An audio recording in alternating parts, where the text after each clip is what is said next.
Для вибраної нами поробки знадобляться ці матеріали. Треба намочити серветки і наклеїти їх на втулку.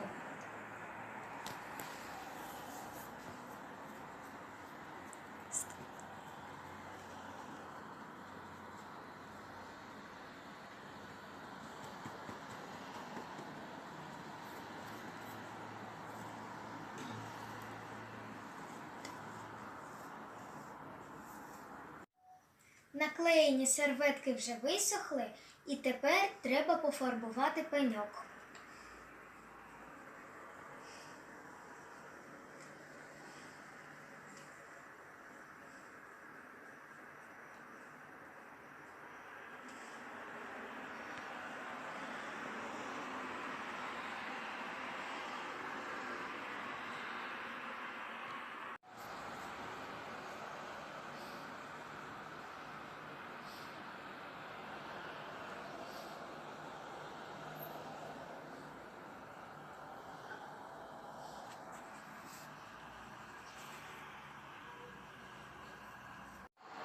Ось я закінчила розфарбовувати пеньок.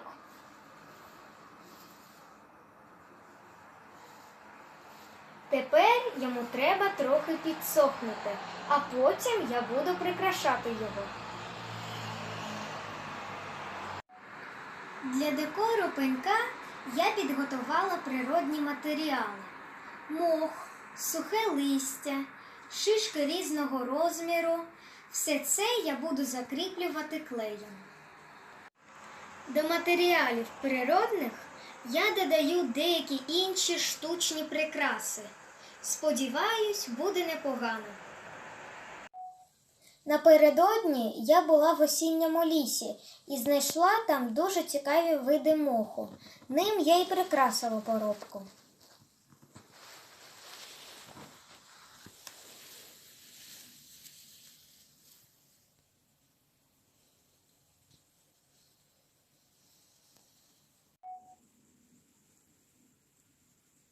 Роботу завершено. Я зробила останній штрих. Приклеїла листочок на спину їжачку.